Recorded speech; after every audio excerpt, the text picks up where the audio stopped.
გვერდი 226.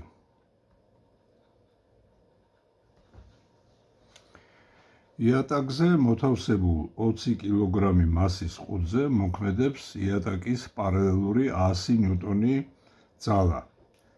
განსაზღვრეთ ყუთზე მოქმედი სიმძიმის, რეაქციის და ხახუნის ძალის მოდულები. თუ ხახუნის კოეფიციენტი ყუთსა და იატაკის ზედაპირს შორის 0,6-ია. მიიჩნიეთ, რომ ჟ არის 10 მეტრ კვადრატი. ჩავწეროთ მოცემულობა. მასა არის 20 კილოგრამი.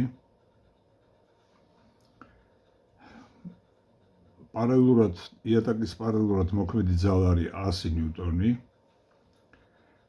ხახუნის კოეფიციენტი μ არის 0,6. გვეკითხებიან ხახუნის ძალა რისი ტოლი არის? რისი ტოლი არის სიმძიმის ძალა? რეაქციის ძალა. დავხატოთ ესე იგი სურათი, ეს არის იატაკის ზედაპირი, ეს არის სხეული. მოქმედებს მასზე, რაც ნამდვილად ვიცით, ესე იგი სიმძიმის ძალა mg, მოქმედებს რეაქციის ძალა n, მოქმედებს ჰორიზონტალურად მიმართული ეს 100 ნიუტონი ძალა და მოქმედებს ხახუნის ძალა. ეხლა ჩვენ უნდა გავარკვიოთ ერთი რამე, ეს სხეული ამოძრავდა თუ არა. ეხლა იმისათვის, რომ დავადგინოთ ამოძრავდა თუ არა, უნდა დავფიქრდეთ შემდეგზე. თუ ეს მოდებული ძალა ერთძალა, უძრაობის ხახუნის ძალის მაქსიმალურ მნიშვნელობაზე მეტი არის, მაშინ ამოძრავდება და მაშინ წარმოიშვება სრიალის ხახუნის ძალა. თუ არა და მაშინ ეს სისტემა გაჩერებული იქნება. მოდი დავადგინოთ ხახუნის ძალის მაქსიმალური მნიშვნელობა. უძრაობის ხახუნის ძალის მაქსიმალური მნიშვნელობა, რომელიც μ n-ის ტოლი არის. ეხლა n ამ შემთხვევაში ცხადია mg-ს ტოლი არის, იმიტომ რომ აი ამ ვერტიკალური მიმართულებით არანაირი აჩქარება არ აქვს სხეულს. ამიტომ უძრაობის ხახუნის ძალის მაქსიმალური მნიშვნელობა გამოვა μ mg-ს ტოლი. გამოვთვალოთ რიცხვი 0,6 20-ზე ესე იგი და 10-ზე. ესე იგი ეს გამოდის 200 გამრავლებული 0,6-ზე, ესე იგი 120. ესე იგი ჩვენ ვხედავთ, რომ ეს მოდებული ძალა ნაკლები არის, ვიდრე უძრაობის ხახუნის ძალის მაქსიმალური მნიშვნელობა. მაშინ ეს გაჩერებული იქნება. ესე იგი ეს სისტემა. რადგან გაჩერებული არის, ცხადია, რომ ჩავწეროთ მაშინ ნიუტონის მეორე კანონი, ესე იგი mg plus n plus f plus ხახუნის ზალა უდრის 0-ს. ესე იგი ამას ნიუტონის მეორე კანონს იმიტომ ვამბობ, რომ აჩქარება ეხლა ამ შემთხვევაში არის 0-ის ტოლი. მარჯვენა მხარეში უნდა დამეწერა m-ა, მაგრამ 0-ის ტოლი არის. ესე იგი ეს წონასწორობაშია. რადგან წონასწორობაშია, ეხლა ამ მიმართულებით x ღერძზე რომ დავაგეგმილო, მივიღებ, რომ ეს f ძალას მინუს f ხახუნისა უდრის 0-ს. ესე იგი f ხახუნის გამოვა f-ის ტოლი. ესე იგი მაშინვე რადგან გაჩერებული არის, ესე იგი უძრაობის ხახუნის ძალა დაემთხვევა აი ამ მოქმედ ძალას. რაც შეეხება n-ს და mg-ს, ამაზე უკვე გავეცით პასუხები. მეორე ამოცანა. ჰორიზონტისადმი 30 გრადუსიანი კუთხით დახრილ სიბრტყეზე უძრავად დევს ძელაკი, რომლის მასა 5 კილოგრამია. განსაზღვრეთ ძელაკზე მოქმედი სიმძიმის ძალა, რეაქციის ძალა და ხახუნის ძალის მოდულები. ჩავწეროთ ჯერ მოცემულობა, ესე იგი ალფა დახრილობის კუთხე არის ესე იგი 30 გრადუსი, მასა არის 5 კილოგრამი. და გვეკითხებიან ანალოგიურ რაღაცას, ესე იგი ხახუნის ძალა რისი ტოლი არის, ესე იგი რეაქციის ძალა რისი ტოლი არის. ახლა გვითხრეს, რომ უძრავად დევსო ესე იგი ეს სხეული. რადგან უძრავად დევს, ეს ნიშნავს, რომ ტოლქმედი ძალა უდრის 0-ს. დავხატავთ რა ძალები მოქმედებენ. მოქმედებს mg, მოქმედებს n, რეაქციის ძალა. ეს სხეული რადგან ჩამოსრიალებას ცდილობს, ესე იგი ცხადია, ზევით იქნება მიმართული ხახუნის ძალა. ჩავწეროთ წონასწორობის პირობა mg plus n პლუს ხახუნის ძალა უდრის 0-ს. დავაგეგმილოთ ეს აი ამ დახილი სიტყვის გასწვრივ, ესე იგი ეს იქნება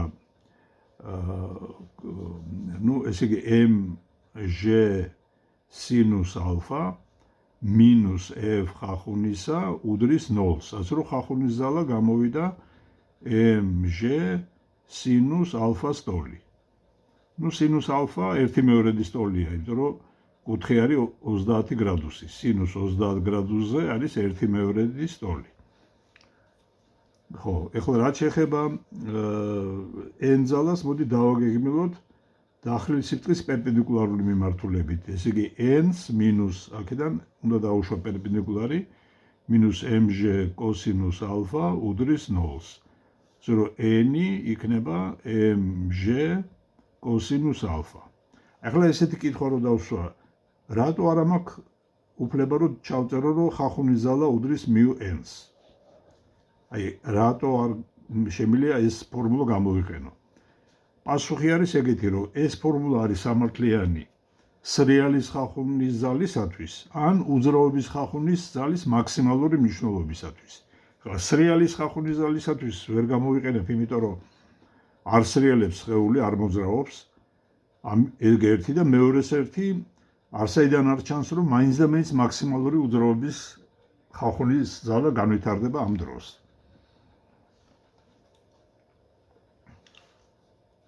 ამიტომ არ მაქვს უფლება ეს ფორმულა გამოვიყენო.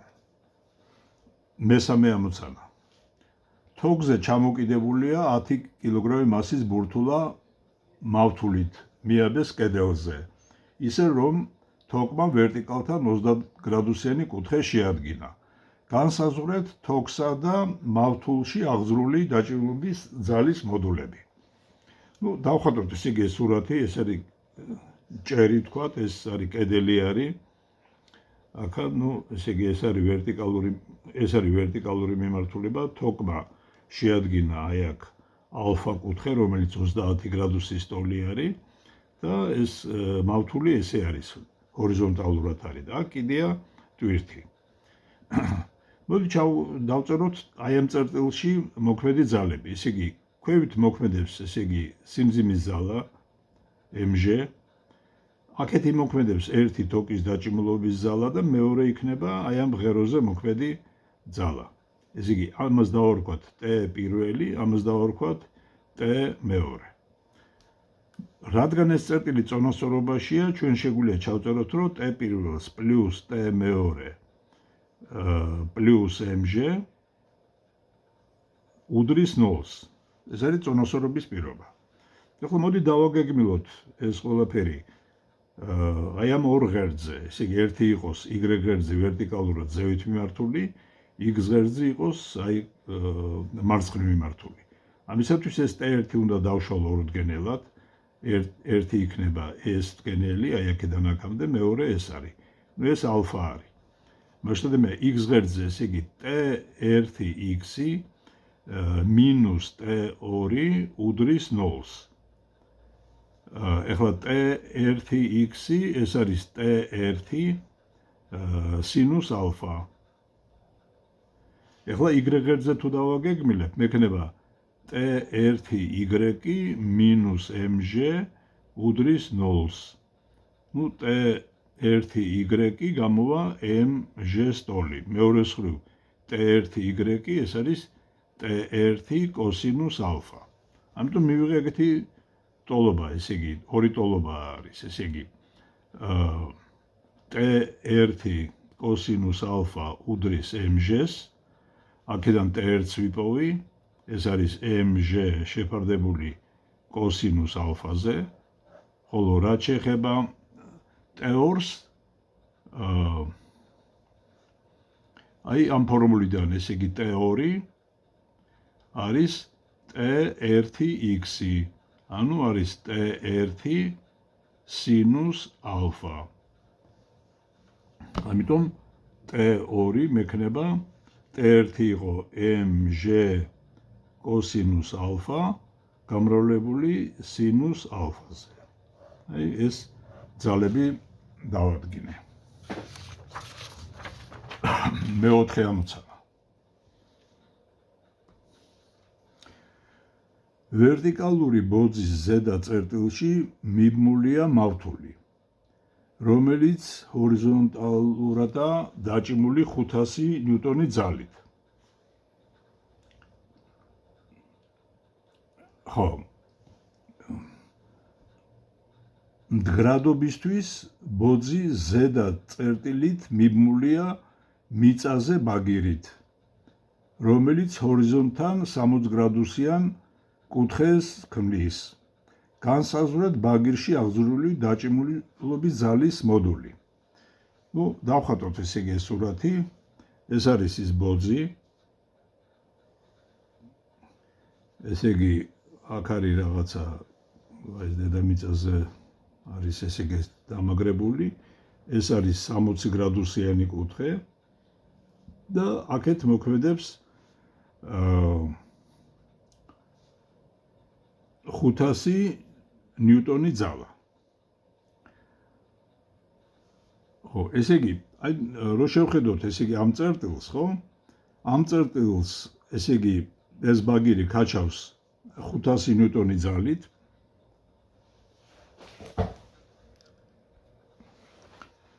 ესე იგი, ეს თოკი აწვება, ესე იგი, ამ ბოძს, ამიტომ ბოძი პასუხობს ზევით მიმართული n პირველი ძალით და ეს თოკი იჭიმება ასევე აი აქეთ რაღაცა t1 ძალით. მოდი ეს n1 თქვა, ეს t1 თქვა აღნიშნული.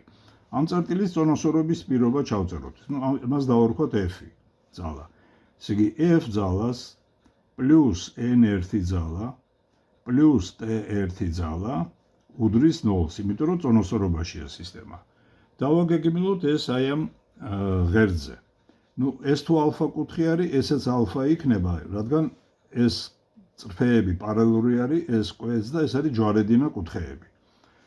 ამიტომ თქვათ, აი ამ ღერძზე, თქვათ, x ღერძი ესე მიმართოთ, x ღერძზე თუ დავაგეგმილებთ, მექნება ესე იგი f-ს მინუს t1 კოსინუს ალფა უდრის 0-ს. ხო და მეორე ძალა, ახლა y ღერძზე თუ დავაგეგმილებ, მექნება n მინუს t1, ეს სინუს ალფა იქნება. აი ეს ალფა არის მინუს t1 სინუს ალფა უდრის 0-ს, n1. აქედან გამოგვივა, რომ f უდრის t1 კოსინუს ალფა და t1 გამომივა f შეფარდებული კოსინუს ალფაზე. ახლა n-ის ვიპოვოთ, მართალი არ გვეკითხებიან, იქნება t1 სინუს ალფა, ანუ ეს არის f შეფარდებული კოსინუს ალფაზე, სინუს ალფაზე. ანუ ეს არის f ტანგენს ალფა. მეხუთე ამოცანა. საქანელაზე, რომელიც ორთოგზეა დაკიდებული, ზის 40 კილოგრამი მასის ბავშვი. სურათი 3.50. საქანელას მასას გაითვალისწინეთ და განსაზღვრეთ თითოეული თოკის დაჭიმულობის ძალის მოდული. ხო, აქ ფაქტიურად ეგეთი რამე არის, რომ ესე იგი საქანელა არის, აქ ბავშვი ზის და 4 თოკი არის, ესე იგი 1, 2, 3, 4. ამის წონასწორობის პირობას თუ დავწერთ, ესე ქვევით მოქმედებს mg, ზევით მოქმედებს 4 ცალი t. ეს იგი 4t უდრის mg-ს. ამიტომ თითოეული თოკის დაჭიმულობის ძალა იქნება mg გაყოფილი 4-ზე. მეექვსე ამოცანა. მყარი ღერო ჩამოკიდებულია ორ თოქზე, რომლებიც შვეულთან 30 გრადუსიან კუთხეს ქმნის. ღეროს მასა მასზე დაკიდებულ ტვირთან ერთად 17 კილოგრამია. განსაზღვრეთ თითოეულ თოქში აღძრული დაჭიმულობის ძალის მოდული. მიიჩნიეთ, რომ ჟ არის 10 მეწამ კვადრატი. ესეთი რაღაც უნდა დავხატოთ, ესე იგი ღერო არის, ეს არის ვერტიკალები, მაგრამ აქ თოკები ესეთნაირად არის განლაგებული, ესე იგი აი აქ ესე კიდია. ესე იგი ეს არის ალფა კუთხე. ესეც ალფა კუთხე არის. ნუ დავარქვათ ამას T1, ამას დავარქვათ T2. ნუ სინამდვილეში ეგენი ერთნაირი არის, ქვევით მოქმედებს mg. ნუ ჩავწეროთ წონასწორობის პირობა mg plus T1 plus T2 უდრის 0-ს. დავაგეგმილოთ აი ამ ღერძზე, y ღერძზე. გვექნება T1 კოსინუს ალფა plus T2 კოსინუს ალფა minus mg უდრის 0-ს. ესენი ერთნაირებია სიდიდით T1 უდრის T2-ს, ამიტომ დაიწერება 2T, ნუ ეს T-ი აღნიშნოთ. 2T კოსინუს ალფა უდრის mg-ს, ასე რომ T იქნება mg შეფარდებული 2 კოსინუს ალფაზე. ნუ ალფა ვიცით რაც არის. ალფა არის 30 გრადუსი და კოსინუს 30 გრადუსზე არის ესე იგი ფესვი 3-დან 2-ზე. მეშვიდე ამოცანა.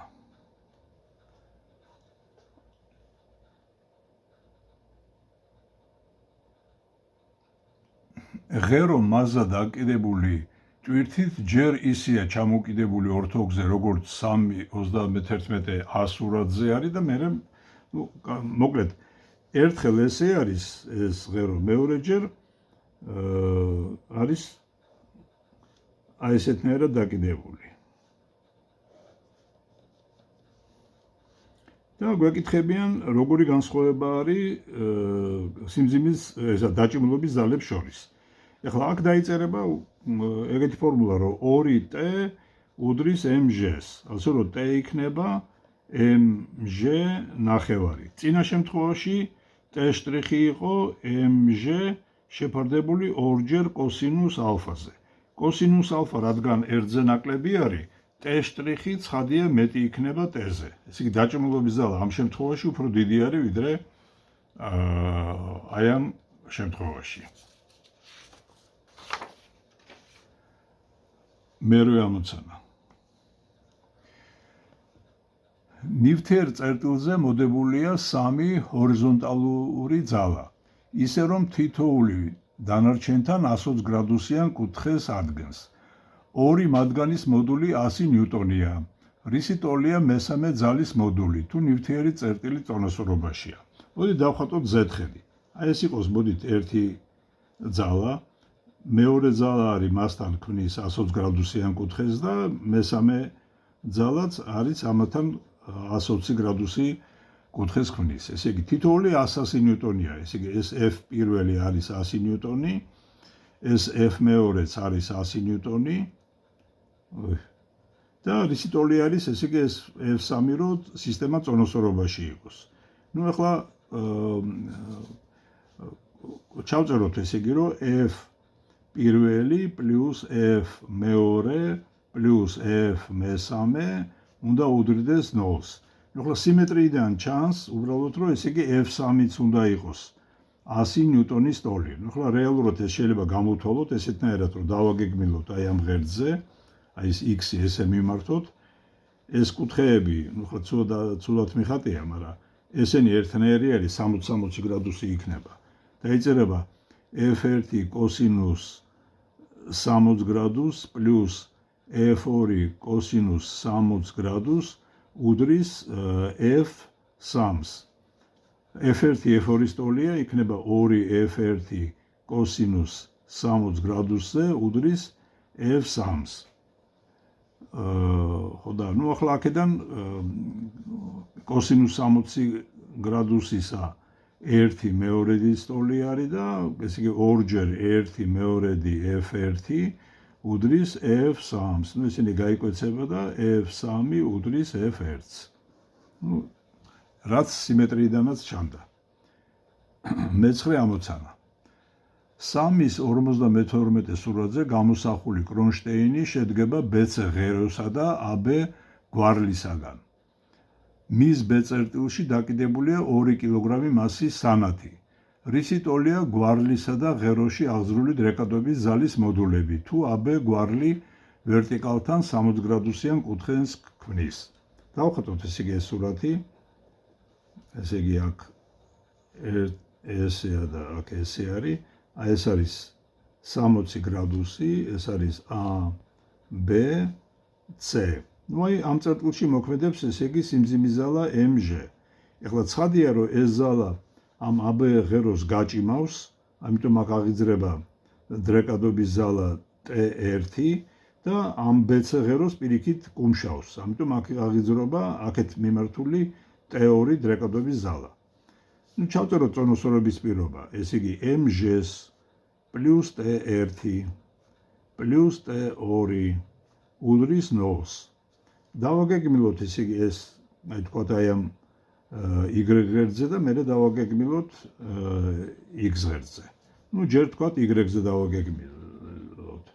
ნუ ესეც ალფა იქნება. გვექნება T1 კოსინუს ალფა მინუს mg უდრის 0-ს. აქედან T1 იქნება mg შეფარდებული კოსინუს ალფაზე. ეხლა თუ დავაგეგმილებთ x ღერძზე, მექნება აი ეს T2 მინუს T1 სინუს ალფა უდრის 0-ს. ანუ T2 იქნება T1 სინუს ალფა. აქ T1 რო შევიტანოთ, მექნება mg შეფარდებული კოსინუს ალფაზე სინუს ალფაზე გამრავლებული. ანუ იქნება mg ტანგენს ალფა. ნუ მასშტაბი T1 აგერ არის და T2 იქნება mg გამრავლებული ტანგენს ალფაზე. ნუ მეათე ამოცანა. 3.53 სურათზე გამოსახულ ABC კრონშტეინზე დაკიდებულია სანათი BC ღეროში აღძრული დრეკადობის ძალის მოდული 100 ნიუტონია. განსაზღვრეთ სანათის მასა და AB ღეროში აღძრული დრეკადობის ზალა. თუ BC ღერო ვერტიკალთან 60 გრადუსიან კუთხეს ქმნის. გადავხატოთ ესე იგი სურათი. ესე არის AB და BC. ეს არის A, B, C. ეს არის ალფა კუთხე. ნუ ახლა აქ მოქმედებს ესე იგი სიმძიმის ზალა mg და ნათქვამია რომ BC ღეროში აღძრული დრეკადობის ზალის მოდული 100 ნიუტონია. ეხლა სინამდვილეში ახლა აქ რო აწვება თქვა აქედან რომ გამოვკაჩოთ, ეს AB ღეროს ჭიმავს, ესე იგი ამიტომ დრეკადობის ზალა აქ აღიძრება ესეთნაირად და ამას კუმშავს. აქეთ იმოქმედებს ესეთნაირად. ეს არის თქვა T1, ეს არის T2. აი ჩვენ T2 გვაქვს მოცემული, ეს უდრის 100 ნიუტონსო. ეს ალფა კუთხე ახლა ისე ვთქვათ ჩავწეროთ წონოსწორობის პირობა T1 პლუს T2 პლუს mg უდრის 0-ს და რო დავაგეგმილოთ ესე იგი აი თქვათ აი ამ y ღერძზე შეხედეთ ესე იგი აი ეს არის იგივე ალფა კუთხე. ამიტომ y ღერძზე დაგეგმილებით გვექნება T2 კოსინუს ალფა მინუს mg უდრის 0-ს. აქედან mg გამოგვივა T2 კოსინუს ალფა. ეხლა x ღერძზე რო დავაგეგმილოთ, მანდ მექნება T2 სინუს ალფა მინუს T1 უდრის 0-ს. ანუ T1 იქნება T2 სინუს ალფა. ნუ კოსინუს 60 გრადუსისა არის 1/2, ხოლო სინუს 60 გრადუსისა არის ფესვი 3-დან 2-ზე.